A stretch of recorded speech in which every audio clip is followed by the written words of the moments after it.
EU ने भारत के साथ किनारा किया। ईयू ने भारत के साथ किनारा किया इस नाम पर कि तुम पुतिन के मित्र हो। खैर, और एक लोअर ऑयल प्राइस कैप लगा दिया। लोअर ऑयल प्राइस कैप का मतलब यह है कि रूस से अब तक तेल खरीदा जाता था $60 प्रति बैरल।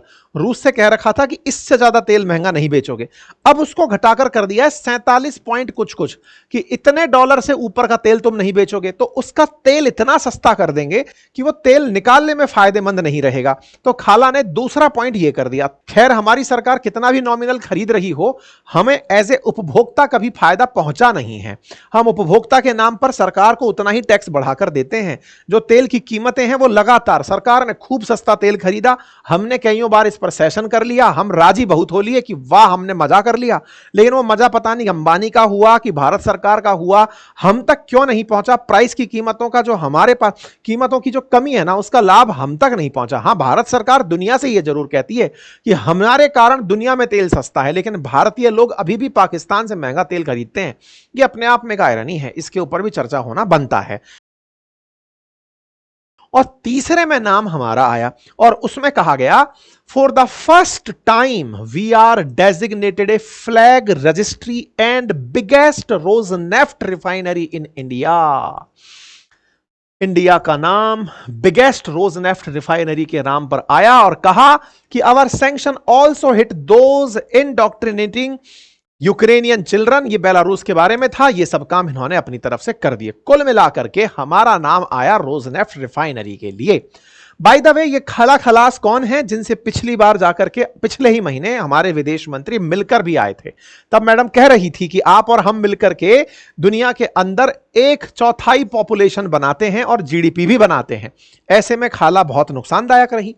खाला ने हमारे ऊपर सैंक्शन ला दे तो ला दे, साथ में रूस से यह कहा कि बेटा अगर तुम अब तेल बेचना चाहते हो तो $47.6 पर बैरल से ऊपर का तेल नहीं बेचोगे। इसका मतलब रूस को अगर इन्हें तेल अभी भी बेचना है तो इससे ज्यादा कीमत पर बेचा तो सैंक्शन लग जाएगा, बेच नहीं पाएगा। मतलब एक तरह से यह हो गया कि आपके पास आलू रखे हैं, आपकी लागत पूछी गई कितने रुपए किलो पड़ रहे हैं भाई साहब आपके, बोले भाई साहब 10 रुपए किलो। तो सुनो, ₹2.5 किलो से ऊपर अगर तुमने बेचा तो तुम्हें मंडी में दुकान नहीं लगाने देंगे। ऐसा इन्होंने रशिया के साथ कर दिया है।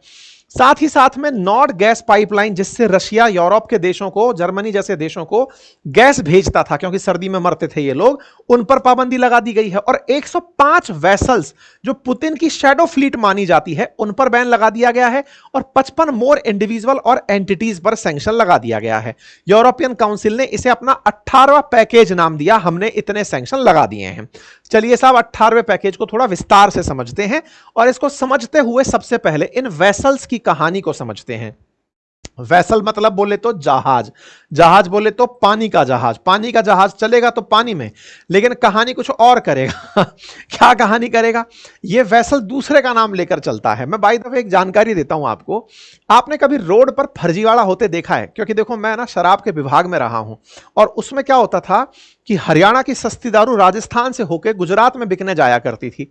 बहुत बार हम ट्रक पकड़ पाते थे और बहुत बार वो हमें ही चकमा देकर के निकल जाता था।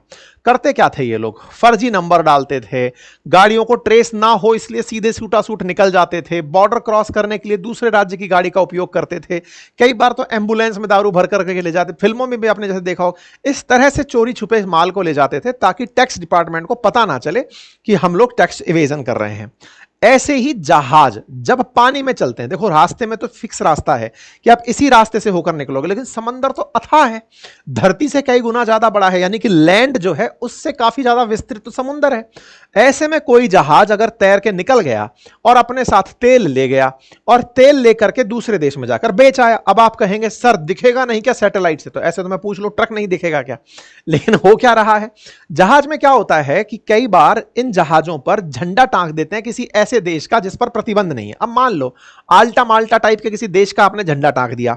अब आपको दूर से देख रहा है कोस्टल जो फोर्सेस हैं वो देख रही हैं, कोस्ट गार्ड देख रहे हैं कि हाँ भाई माल्टा का झंडा है, जान दो यार। उस पर इन्होंने नंबर प्लेट टांक रखी है, यहां पर दिखा रखा है कोई भी ऐसी कंपनी XYZ टाइप से, शेल कंपनी कहीं भी बनी हुई है कहीं पे कैरेबियन आइलैंड में, उसका यहां पर मार्क लगा रखा है। अब तैर रहा है, आपको कोई भाई यहां पे कोई दंगत फंसा नहीं रहा, गोले बारूद फेंक नहीं रहा, माल ले जा रहा है, बोले ले जा रहा होगा, किसी ने बुक किया होगा। अब ये जहाज निकल के पहुंचता है और यूरोप में बढ़िया से तेल बेच के आता था। कहानी क्या थी कि जिस तरह देखो ना, ये नाम लिखे होते थे अवांतु, ईगल, ये होते किसी और देश के थे, झंडा किसी और देश का मालिक कोई और। आपने कई बार देखा होगा, जैसे हम कहते हैं कि अभी थोड़े दिन पहले स्वेज कैनाल में कुछ जहाज फंस गए थे, तब पता चला था इसका ड्राइवर कोई है, मालिक कोई है, माल किसी का है, इस तरह से चीजें होती थी।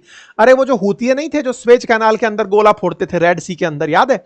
उन हूतियों को भी चिंता ये होती थी, समझ ही नहीं पाते थे कि ये रूसी जहाज है कि ये इजरायली जहाज है, इसलिए वो रुक गए कि यार हम पता चले किसी और का फोड़ दिए बेचारे का। खैर कोई बात नहीं। अब ऐसे में इन जहाजों के साथ में दिक्कत क्या होती थी कि रूस ने जब प्रतिबंध झेले ना, तो उसने अपने लगभग 450 जहाज पानी में उतार दिए, बस नंबर प्लेट बदल करके कि माल पहुंचाना है पहुंचाते रहेंगे। इंडिया के अंदर ऑलरेडी एक रिफाइनरी थी, अब उसका ऊपर भी चलेंगे, वहां तक लाने के लिए अपने जहाजों से ये तेल भेजते थे, तेल यहां रिफाइन होता था और इन जहाजों पर नंबर प्लेट बदल के यूरोप में भिजवा देते थे। अब यूरोप वाले क्या भांग पी करके उतारते थे क्या सामान? नहीं।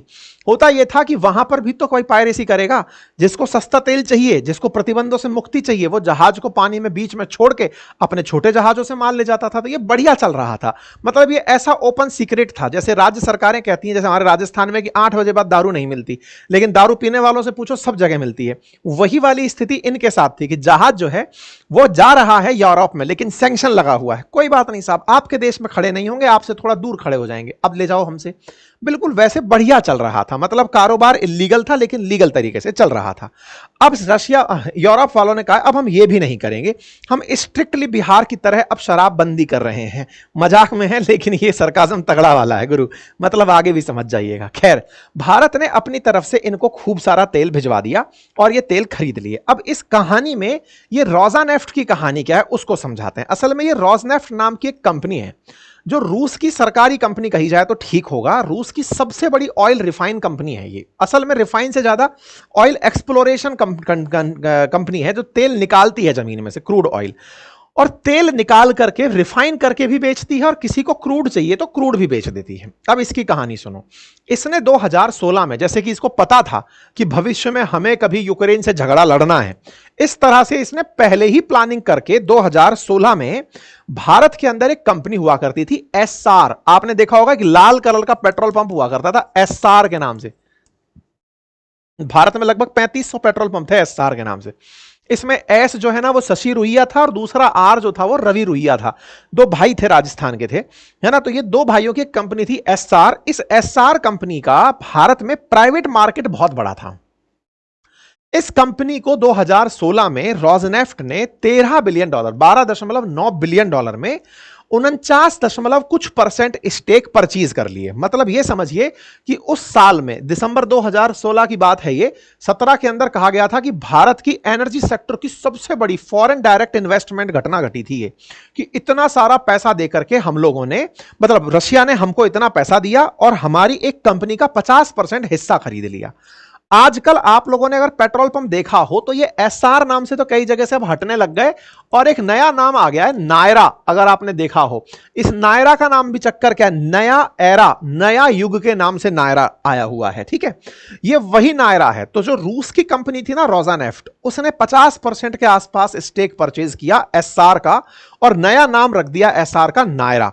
अब ये जो नायरा एनर्जी है ना, ये आज भी इंडिया में चल रही है और इसी नायरा का गुजरात के वाडिनार नामक जगह पर, कच्छ के अंदर वाडिनार नामक जगह है, वहां पर इनकी ऑयल रिफाइनरी है। तो अब ये लोग क्या करते थे कि इन जहाजों में भर करके अपना तेल जो है वो भेजते थे। कहां भेजते थे? वाडिनार, कच्छ में, गुजरात के अंदर। वाडिनार में वो रिफाइन होता था। रोज़नेफ्ट का तेल था, जो कि कंपनी कहां की थी? रशिया की। चूंकि वो इंडिया की कंपनी के अंदर मालिक हो चुकी थी, तो अपने ही एक तरह से कहिए तो रिफाइनरी में माल भेजती थी। यहां माल रिफाइन होता था और रिफाइन होकर के भारत के अंदर 3500 नायरा के जो पेट्रोल पंप है उनमें बिकता था, लगभग 3500। और उसके बाद जो बच गया, या फिर यहां से आगे बाजार में भेजना हुआ, तो वो यूरोप के अंदर भेज दिया जाता था। क्लियर हो गया? इस तरह से रोजनेफ्ट ने नायरा में अपनी हिस्सेदारी बनाई और बाकी जो 49% था वो अब कैसानी एंटरप्राइजेज, यूनाइटेड कैपिटल पार्टनर, इन सब का लगा हुआ है। ठीक है साहब, तो उम्मीद है ये कहानी आपको क्लियर हुई हो। ये रहा वाडिनार रिफाइनरी जो कि गल्फ ऑफ कच्छ के अंदर है, गुजरात के अंदर। माल आता, रिफाइन होता, यहां से आगे चला जाता। ठीक है, इंडिया इसी कारण इंपोर्टर और एक्सपोर्टर बना था। रोजनेफ्ट तो कहता था हम तो वाडिनार में रिफाइन करते हैं, माल को आगे बेचते हैं। नाम इंडिया का हो जाता था और माल जो है वो रशिया का बिकता था। ठीक है साहब, इस तरह से बढ़िया काम चल रहा था। इंडिया, रशिया और यूरोप के बीच में खेला हो रहा था। इस बात को जो है अंबानी भाई साहब देख नहीं पाए। इनने कहा कि ओहो, अगर कोई कंपनी हमारे देश में आकर के, इंडिया में आकर के माल रिफाइन करती है और यूरोप बेच देती है, इस खेल को तो मैं भी खेलूंगा। इनने कहा रोजनेफ्ट से कि सर आप एक काम करिए ना, आप इतने में जिस कंपनी का आधा हिस्सा खरीद लिए, मैं आपका सालाना इतना तेल खरीद सकता हूं, आप मुझे इतना तेल दीजिए, मैं रिफाइन करूंगा, रिफाइन करके मैं भी बेचूंगा।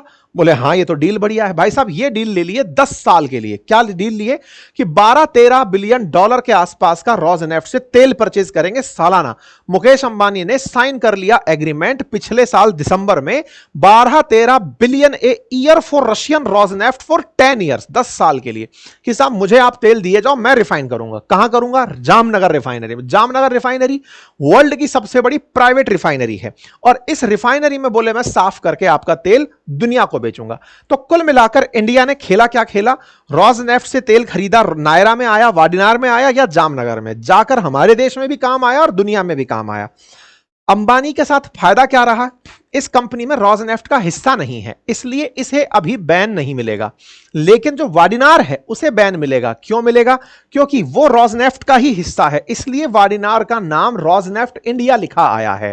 जो नायरा है उसको रोजनेफ्ट इंडिया कह करके यूरोप ने बैन लगाया है। अब आपको क्लियर हो जाना चाहिए। ठीक है साहब, तो इंडिया ने कुल मिलाकर के खूब डिस्काउंटेड तेल खरीदा, बढ़िया हमारे व्यापारियों ने व्यापार किया। अब भारत को उसका कितना लाभ मिला? तो आंसर है टैक्सेशन का लाभ मिला, क्योंकि रूस से तेल सस्ता खरीद अंबानी रहा था, भारत सरकार नहीं। अंबानी सस्ता तेल खरीदकर हमें कितने में बेच रहा था? बाजार कीमतों पर, और यहां से फायदा कमाकर यूरोप में बेच रहा था। यह फैसिलिटेट कौन कर रहा था? इंडिया। ऐसे में यहां से माल बढ़िया से इन लोगों का बिकता रहा। इंडिया ने इस पूरे लूपहोल का फायदा उठाया, यूरोपियन यूनियन को सप्लायर बनके इंडिया गवर्नमेंट टैक्स पाकर राजी रही। अब इसी पर लग गई है पाबंदी। सैंक्शन जो यूरोपियन यूनियन ने लगाए, कैसे लगाए समझ में आया?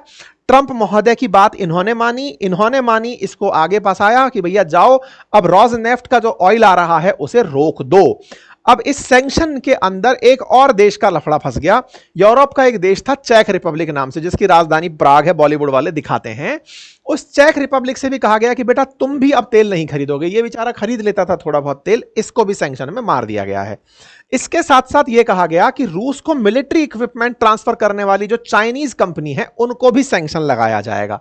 तो चाइनीज कंपनी जो रूस को मिलिट्री इक्विपमेंट भेज रही है वो सैंक्शन पा गई, और वो बैंक जो रूस का पैसा अपने पास लेकर इन्हें माल सप्लाई कर रही थी उनको भी सैंक्शन यूरोप ने कर दिया है। लेकिन यूरोप का प्रतिबंध क्या चाइना के लिए नुकसानदायक होगा? ये यूरोप को सोचने की बात है। चाइना बहुत ज्यादा सप्लायर बन चुका है, एग्जैक्टली इंडिया भी बड़ा बाजार बन चुका है। यूरोप को यह हरकत करनी नहीं चाहिए थी, क्योंकि भारत के साथ यूरोप एफटीए की लड़ाई में लगा हुआ है, फ्री ट्रेड एग्रीमेंट की में।